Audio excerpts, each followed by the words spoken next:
The Olympics. They are dedicated to the Olympics. They are not going to give up on the Olympics. They are going to have the Olympics according to the government. Suga says the Olympics can be held safely with our understanding of antivirus measures. That's already almost proven to be not true. Japan's antivirus measures we're in our third state of emergency. I get this wrong every single time I talk about it. We're in our third state of emergency, our fourth wave of coronavirus, because they have not got the antivirus measures right. They have decided that locals will not be able to meet with game participants, which is going to essentially mean that there will be no people attending the Olympics. People in the stands, spectators. This is actually not said. So Suga saying that locals can't meet with game participants implies that there won't be spectators. But, I mean, this is all about money, if we're being really honest about it. If it's all about money, spectators buy tickets, sponsorship opportunities, things like that.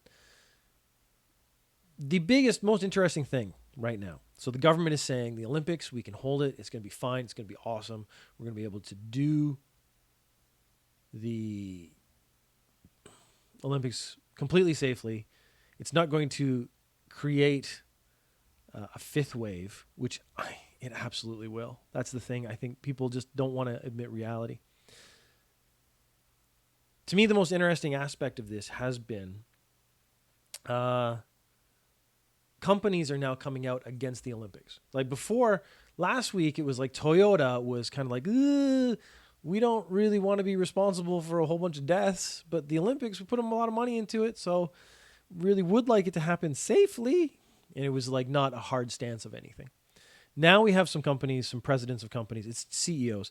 The CEO of Rakuten, he says the Olympics are a suicide mission. So that's a pretty strong stance for someone to make. Rakuten, for anyone who's not in Japan or doesn't know about Japan, is basically the Amazon of Japan. It's Japanese Amazon. So the CEO of Rakuten, Hiroshi Mikitani, he's a pretty big deal in Japan. And he says just the risk is too big. The other one, SoftBank, the CEO of SoftBank came out. And very clearly, SoftBank is one of the biggest companies in Japan. They basically are a cell phone carrier, but they of course, every company in Japan, they're all multinationals. They all own other companies and stuff. So these aren't just like, when I say it's SoftBank, it's a cell phone company. It's actually like a ton of other stuff too. So these are influential people. He said 80% of people want the Olympics postponed or canceled. On whose authority is it being forced through? That's an interesting question because it actually brings up one of the other things that's come up in the news a lot. And it's that the IOC decides whether or not they have the Olympics, not the Japanese government. It's technically the IOC decides if we're going to have an Olympics or not. They're the ones who can cancel it. They're the ones who can postpone it. They're the ones who make these decisions, which I find strange because that actually implies that the IOC is somehow more powerful than the Japanese government in Japan. There is talk of a huge penalty if it's canceled. I take it to an extreme. Yes, there probably are penalties. It is difficult to enforce a penalty on a country. So again, if we want to take sort of like an extreme view, the IOC can demand money from the government of Japan as per contracts and stuff. But the government of Japan can just refuse to pay. I'm sure private companies and stuff are held to a different standard. There's more legal issues at hand. But at the end of the day, I don't believe the IOC has a military of any sort. I don't believe they have any sort of strength to impose themselves, their will upon governments. I mean, they have a lot of gymnasts, and that's scary. I mean, you think one gymnast is scary, what they can do. Imagine a whole field of gymnasts coming at you angry. It'd be like the movie Gymkata only times 1,000. Gymkata. If anyone doesn't know what that is, you can go find clips on the internet. Gymkata is something you should have to see once in your life. No, it's terrible. It's a terrible movie. They got a gymnast and tried to make him into an action hero. It doesn't work out. I didn't realize that like sometimes gymnasts run funny. This guy runs funny, and that really put me off the whole film. So the IOC, the president of the International Olympic Committee, has decided that they are going to have the Olympics. He's actually said that Japan can hold it safely. It's going to be great. Everything's going to be awesome. But like I said, if Japan just decided to close its borders and not let any athletes in, because they're going to have to start letting them in soon. That's actually when the decision, I think, is actually finally made, is when you start actually letting in people into the country to actually, prepare to get ready to do their sport, because they need sort of an acclimatization time. That's when you're really going to go ahead. But the protests, there's not a lot of protests in Japan, if I'm being really honest. There were actual protests against the Olympics, and I think they are sort of increasing in volume. And you are getting, as we've had in past episodes of Ninja News Japan, like petitions to stop the Olympics, to not let this happen. 15.4 billion yen has already been spent on the Olympics. So it's a lot of money, but here's the question that really has to be asked is 15.4 billion yen loss, which is what it would be if we just canceled right now. And they talk about the penalties, but honestly, if I was the leader of the Japanese government and the International Olympic Committee came to me and said like, oh, you have to pay us this much money, I'd be like, no, I don't. And yes, my country would never get the Olympics again, but after this sort of fiasco, maybe that's okay. How much money is another wave of coronavirus that with variants, because that's actually the big concern right now, is with massive variants, and it kills off X amount of people. Like, you don't bounce back from that. Like, if it's thousands and thousands of people, like we still haven't even in Japan hit the numbers that America was hitting and England was hitting. But what number do you have to hit before it was like, ooh, that wasn't worth the money that we spent. It wasn't worth the Olympics having. I don't think that's a very big number, because as soon as the stain is there, it's not going away. Related to the Olympics, and this is something I had never thought of, there are shooting games in the Olympics, like the biathlon. That's not a summer game, but it's one of my favorites because to me it's one of the craziest combinations of games. They should do a lot more of this. Cross-country skiing, tough sport, one I've never enjoyed myself. You cross-country ski, which makes your heart go crazy, and then you have a very sensitive gun, and you lay down on your stomach, and you have to shoot. And I've learned that they have to shoot in between heartbeats, or they're more likely to miss their target. So that's how sort of skilled these guys are, and they're trying to slow their heartbeat down so they can, shoot more accurately. Then, Booyakasha, you have a new sport. I only recently learned about Nordic combined. These are both winter sports. They're irrelevant to the summer games. It is cross-country skiing and ski jumping, which is, again, a very weird combination. There are several sports, especially in the Olympics, with guns. And Japan has some of the strictest gun laws in the world. We've actually talked about them in Japan. You have to do like a psychology test, psychological evaluation. One of the more interesting things is in Japan, if you own a gun, so you're legally licensed, the police can come to your house at any day, any time, and just come into your house. Of course, they have to knock the door, but then they can come into your house. They have full legal right to come into your house and check that your gun is properly stored. So if it's not, they just take it away from you. So they've made it incredibly difficult to keep a gun, and they've made it even more difficult to like not break the rules. If anything is out of order, they just take your gun license away. So you have shooting sports. They have to bring their guns into the country. That's already difficult. One of the more interesting things is one of the rules in Japan is that only one person is allowed to touch the gun. So if there's anything out of order with the gun, you get blamed because you're the only one supposed to be touching it. If anyone else sees you if anyone else touches the gun, like they can report that. It can be reported against you. So the rule in Japan is that the coach of an Olympiad who's in a shooting sport, like air gun's a big one. India's first gold medal was actually in air gun shooting, which I didn't know was a sport. There's a lot of sports I didn't know about. The coach is not allowed to touch the gun, and they're supposed to be able, like normally the coach will like check the trigger, check the sights and stuff like that. There's a lot of stuff I don't know about guns, to be honest. But the coaches check the guns. That's part of what they do, is their job, to make sure that everything's in working order and properly put together. They usually have more experience, but makes the job of an Olympic coach for someone who shoots that much more difficult. Something I actually found a little scary, and this is because it involves Japan and China sort of posturing, and that is actually when I think things are going to go wrong, is when someone postures too far. There's been a rule in Japan that military defense spending, because again, because of the constitution, they don't have an army, they have a self-defense force.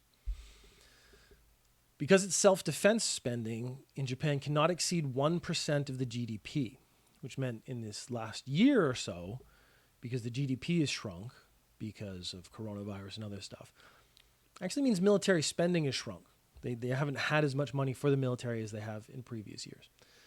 The defense minister, Nobuo Kishi, has said, China keeps bringing it, so we got to bring it. So I done brung it. And he has decided that we're going to exceed the 1% maximum that we're normally allowed. So basically they're saying we're going to change the rules and ignore the rule that says we only spend 1% of our GDP on self-defense. In his speech, he mentioned both the Senkaku Islands, which are disputed islands between Japan and China. And he mentioned Taiwan directly, sort of as a country. He actually talked about defending Taiwan. And this is a stance. So one of the mistakes Trump made is someone from Taiwan called him to congratulate him on his election. America has a one China policy. So very technically, America doesn't believe that Taiwan is a separate entity from China. And countries have to make this decision. Taiwan says it's independent. China says it's not. A country has to decide which one they agree with. The Minister of Defense in Japan saying Taiwan explicitly is taking a stance. It doesn't seem like much, but just the statement itself means that Japan's policy now is that there is not a one China policy like America. It's that Taiwan is an independent nation and should be treated as such. And the increase because right now, actually, if they spend more than 1%, they're actually spending maybe the same as previous years, but it means as soon as the GDP goes back up, they can spend more money than they did previously on self-defense. That's, again, sending a message to China. Right now, after the speech was made, we're waiting for pushback. The Olympic news and stuff is an interesting time to make this statement because it's being overshadowed by coronavirus and the Olympics. They've changed some very significant rules. They've taken a stance on China, the China-Taiwan issue.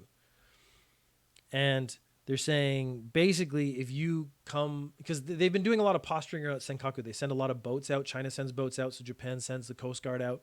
They've actually said that in the past, like, if it gets too bad, we're going to fire on Chinese ships. If they're too close to these islands, that there are islands. And this is how wars start, even if they don't really want a war. This is, again, right now it's posturing. This is something that happens a lot with North Korea. They posture a lot. But it's when, like, you imagine two drunk guys, and when they're in that bumping chests phase pre-fight, that either dies down or it ends up being a fight. We've been in that phase for a long time where they're bumping chests. Someone's going to throw a punch on purpose or by accident because they think that's the appropriate course of action. That is going to end up bad for everyone involved, especially people like me who live in a country where China is going to attack if it gets that bad. I'm assuming diplomats will step in. But that assumption has not been correct in the past in between countries. And when things sort of like go off, they go off real fast and get real bad, and then people try to pull it back. Sometimes it's too late to pull back. Again, with the rich history, the long and colorful history between China and Japan, they might not be able to pull back if they get started. And that's actually one of the bigger problems. There have been some poorly choiced words, statements made recently in Japan over the last week. The Ibaraki Health Center sent an email to agricultural co-ops and city halls, sort of within their jurisdiction.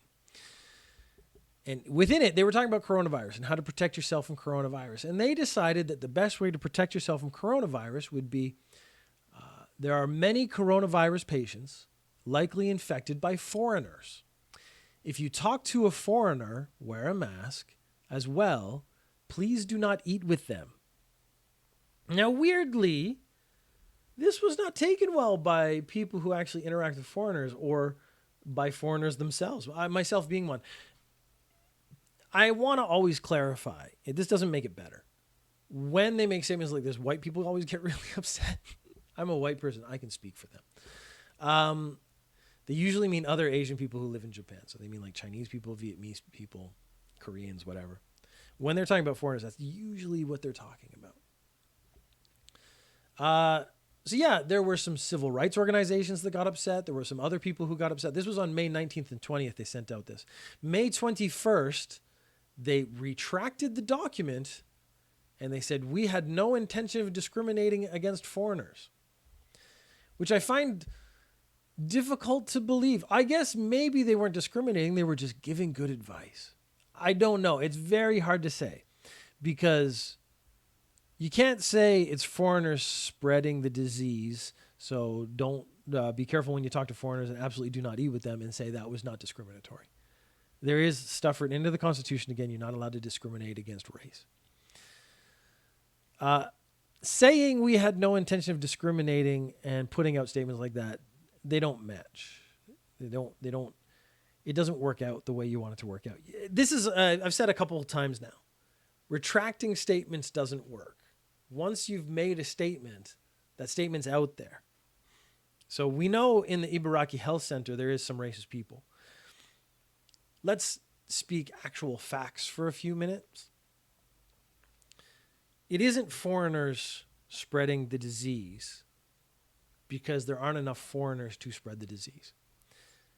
The population of Japan, 1% of the population is foreign people. That is not the driving force in a wave of coronavirus. 1% of the population is not going around infecting a massive amount of people in Japan. It is Japanese people infecting other Japanese people. And whenever they do crimes and stuff, if it's a foreign person, it always gets extra attention.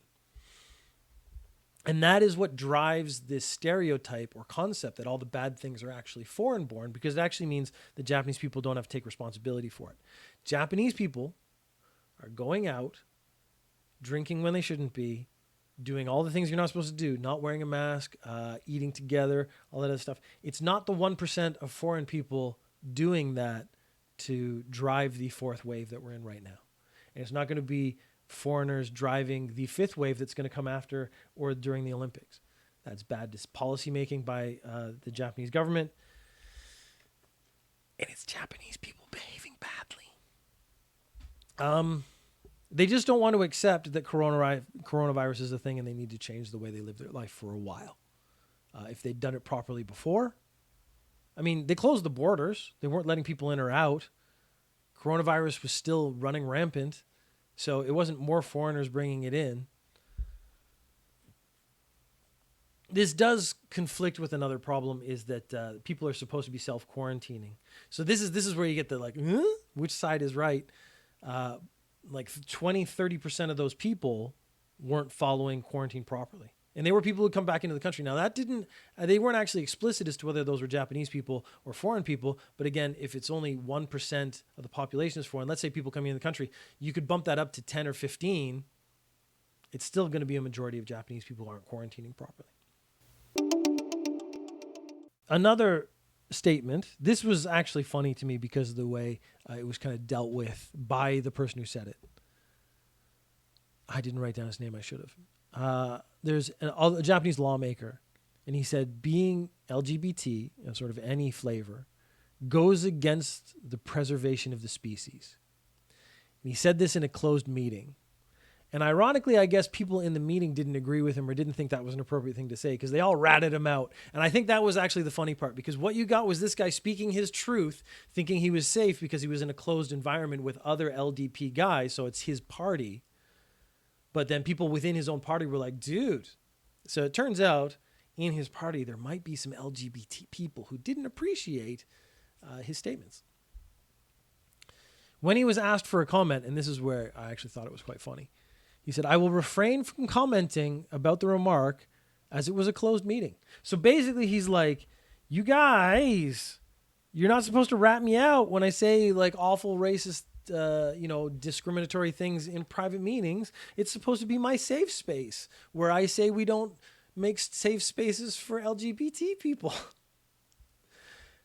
The guy's a dick, and he's been called out. It's just wondering how much of a backlash there's going to be. His LGBT rights are certainly well behind the pace of other countries in Japan. In public, he would never say this. So I really like that in private he said what he really feels and he gets called out and then he doesn't know what to do.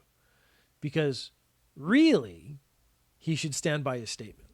If he really believes this, he should actually say it to the world. And then we would all know he was a discriminatory piece of garbage and then we could not vote for him. I'm not allowed to vote, but that's irrelevant. It is ironic to me that he thought he was in a safe space and he was not. It's not a crime, but then we're going to get on to crime news, which is, again, more fun than other news. Before we get to that, this hit the news a bunch of times. And it was a Shinkansen driver, so the bullet train driver. Conductor? Driver? Pilot? I assume conductor. They don't... Oh, no. Because he asks the conductor to take his place. Anyways, they're going 150 kilometers an hour. That's pretty fast. There are 160 people on this train. It's coronavirus, but it's still, that's a lot of people that you're responsible for. He's got to poop. This is something you think they would have worked into sort of the system.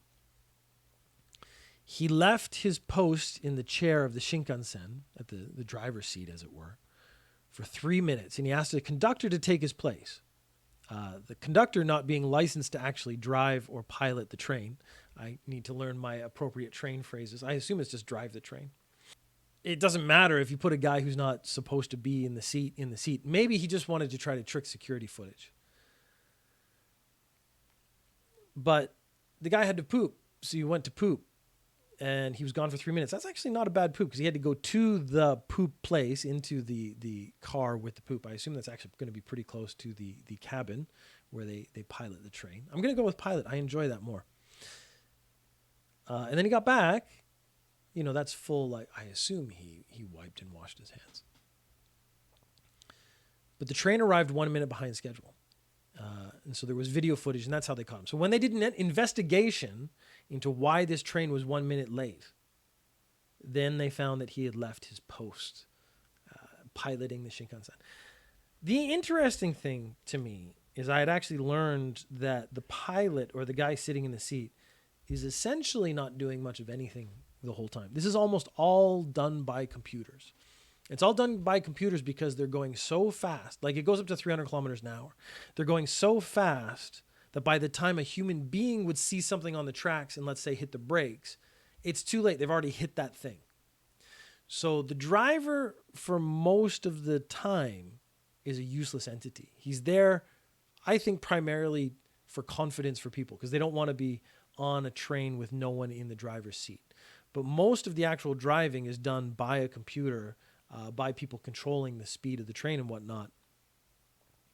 He must have done something to be 1 minute late, though, to get in trouble. Maybe he didn't speed up at the appropriate time. I don't know. But I have some sympathy. So he's going to get in trouble, maybe get fired. He's going to get in trouble, but you think they would have a system in place because people got to poop. I mean, I don't know if it's a human right or a civil right to be able to poop, but I'm pretty sure you're going to have a strong case to say like a human being has to poop. You got to let them poop. I never thought about these guys sitting in the driver's seat of the Shinkansen for like 5 hours, let's say, because some of the trips are quite long. When I go to Osaka, it's an hour and a half. That's nothing. You poop beforehand, you're in good shape. Is the driver allowed to do that?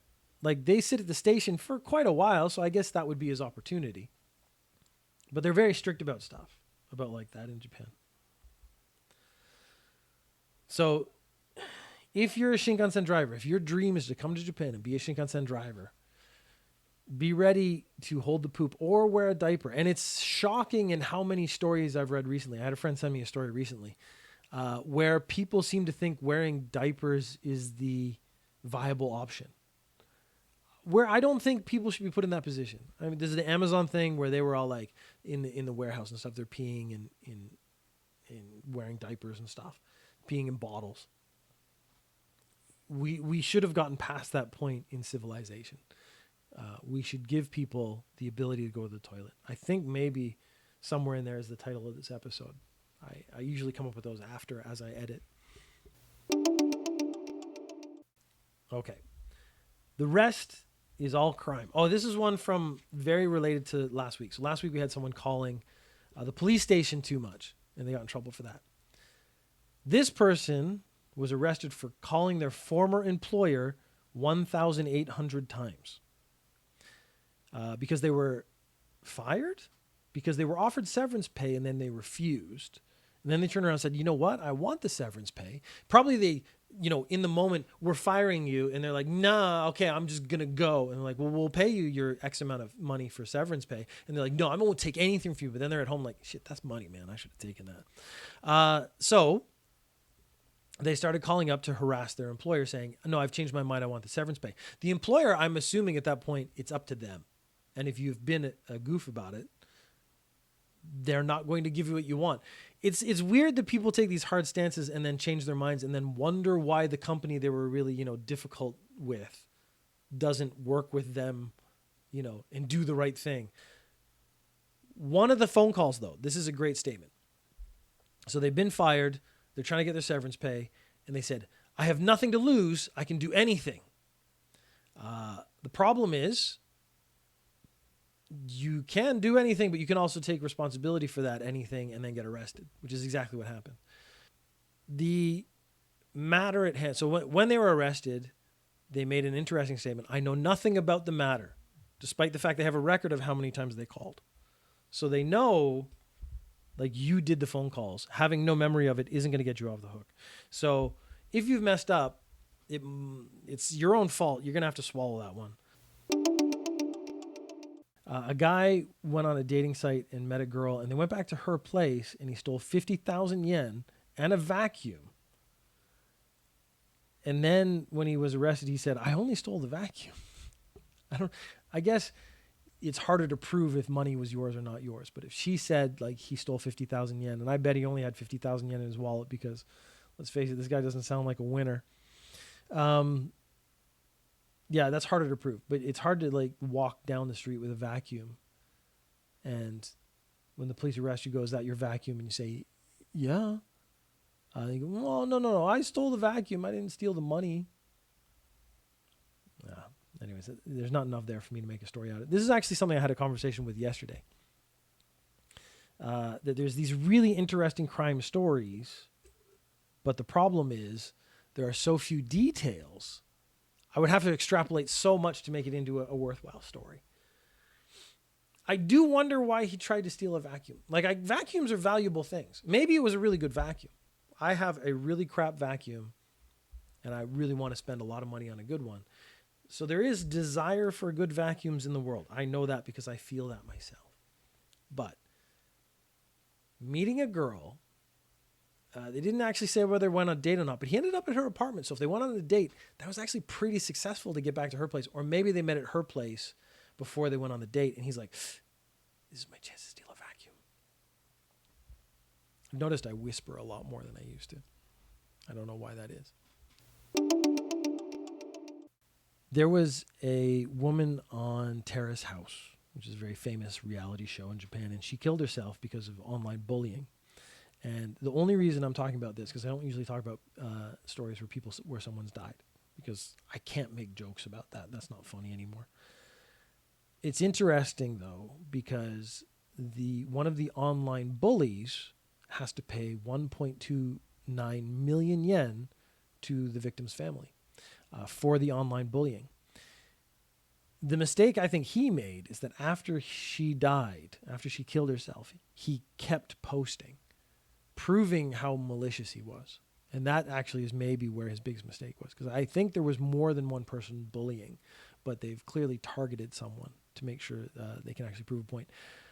The reason I talk about this primarily is this is the first case in Japan of a damages claim as a victim of online bullying to actually pay out. So I think maybe there have been similar cases in the past, but the laws were not clear. Nothing was understood. So it didn't really always work out. This is a case where there's an online bully. They've sued the online bully. It's been successful. That person actually has to pay. So that's just demonstrating a change in the laws and the rules in Japan, sort of keeping up with the times where the internet is just as much a place for real bullying and real harassment as anywhere else. This is, I don't know. This is very much what some people come to Ninja News Japan for. And they want more of this news, but I don't think they realize, like, most of the time this news doesn't make it out into the open is actually the first problem. A guy broke into a woman's apartment and she was sleeping with the lights on. He turned the lights off and started fondling her feet. And when she woke up, he ran away. Again, this is, to me, the more philosophical aspect, or what you actually want to talk about or think about, is what was his plan? So he turns off her light and she's sleeping. She's obviously a sound sleeper. He starts fondling her feet and she wakes up. Did he think she wasn't going to wake up? Like, that is really the first question. Did he think, I will fondle her feet. She will remain asleep. This is obviously what the part that excites him the most. I will leave and everything will be okay. Perhaps she will remain asleep. Perhaps she will go into a deeper sleep because her feet are being massaged ever so gently. But the reality kicks in. So this is maybe the question that I want to ask and have answered. When you fondled her feet in the apartment you broke into, which is clearly, if she wakes up, going to freak out, did you think she was going to freak out? Did you think fondling her feet was going to make her like go, ooh? I have a thing I've now started to dub sort of porn mentality. It's these people who've been maybe raised on pornography, who believe the things that happen in pornography are real. And my example is on the train, I'm standing and there's a very attractive woman sitting and I undo my pants and she's happy about it. That is porn mentality. Reality is different from that. So that's one of the things I maybe want to look into.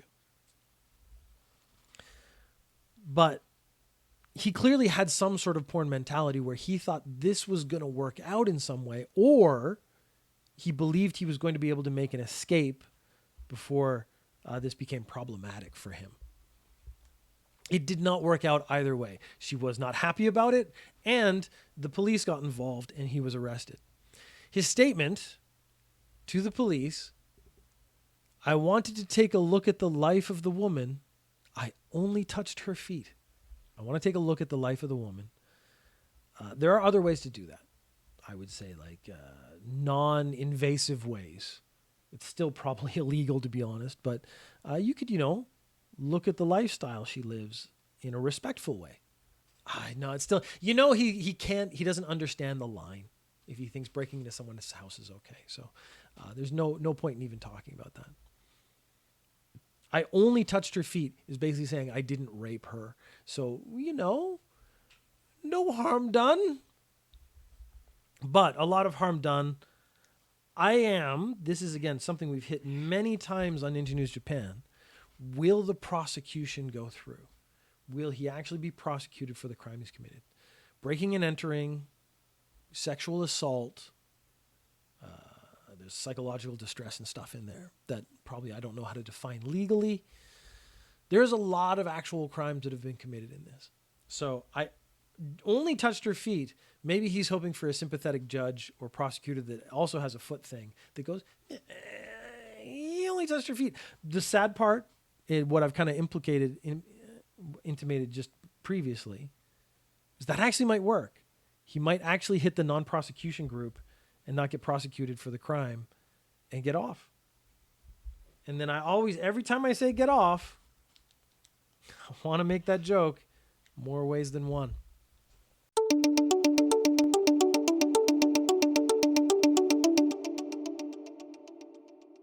You can tweet questions or comments at Ninja News Japan or join the Facebook group.